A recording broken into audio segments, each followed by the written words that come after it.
جو لوگ اللہ اور اس کے رسول سے لڑائی کریں اور ملک میں فساد کرنے کو دوڑتے پھریں، ان کی یہی سزا ہے کہ بری طرح قتل کر دیے جائیں یا سولی چڑھا دیے جائیں، یا ان کے ایک ایک طرف کے ہاتھ اور ایک ایک طرف کے پاؤں کاٹ دیے جائیں، یا ملک سے غائب کر دیے جائیں۔ یہ تو دنیا میں ان کی رسوائی ہے، اور آخرت میں ان کے لیے بڑا بھاری عذاب تیار ہے۔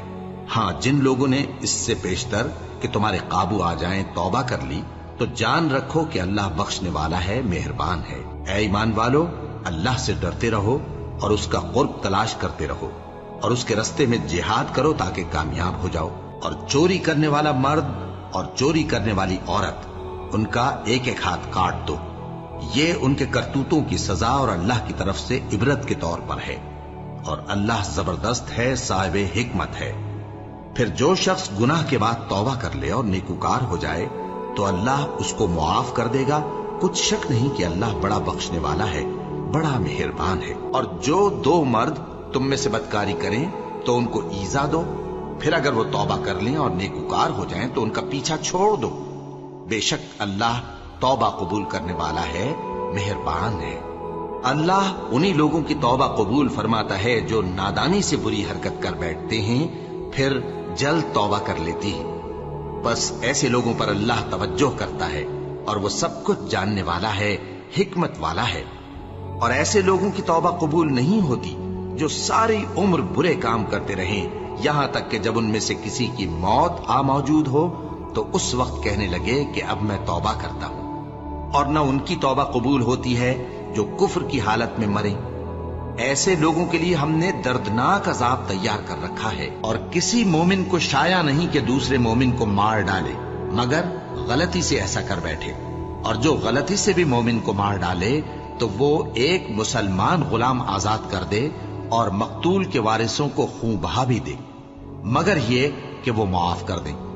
پھر اگر مقتول تمہارے دشمنوں کی جماعت میں سے ہو اور وہ خود مومن ہو تو صرف ایک مسلمان غلام آزاد کرنا چاہیے، اور اگر مقتول ایسے لوگوں میں سے ہو جن میں اور تم میں صلح کا عہد ہو تو وارثان مقتول کو خون بہا دینا اور ایک مسلمان غلام آزاد کرنا چاہیے۔ اور جس کو یہ میسر نہ ہو وہ متواتر 2 مہینے کے روزے رکھے۔ یہ کفارہ اللہ کی طرف سے قبول توبہ کے لیے ہے، اور اللہ سب کچھ جانتا ہے، بڑی حکمت والا ہے۔ اور جو شخص کسی مسلمان کو قصدن مار ڈالے گا تو اس کی سزا دوزخ ہے، جس میں وہ ہمیشہ جلتا رہے گا، اور اللہ اس پر غضبناک ہوگا اور اس پر لعنت کرے گا، اور ایسے شخص کے لیے اس نے بڑا سخت عذاب تیار کر رکھا ہے۔ اے اہل ایمان، مومنوں کے سوا کافروں کو دوست نہ بناؤ۔ کیا تم چاہتے ہو کہ اپنے اوپر اللہ کا صریح الزام لو؟ کچھ شک نہیں کہ منافق لوگ دوزخ کے سب سے نچلے درجے میں ہوں گے، اور تم ان کا کسی کو مددگار نہ پاؤ گے۔ ہاں، جنہوں نے توبہ کی اور اپنی حالت کو درست کر لیا اور اللہ کی رسی کو مضبوط پکڑ لیا اور خالص اللہ کے حکم بردار ہو گئے تو ایسے لوگ مومنوں کے ساتھ ہوں گے، اور اللہ ان قریب مومنوں کو بڑا ثواب دے گا۔ اور جو شخص اسلام کے سوا کسی اور دین کا طالب ہوگا وہ اس سے ہرگز قبول نہیں کیا جائے گا، اور ایسا شخص آخرت میں نقصان اٹھانے والوں میں ہوگا۔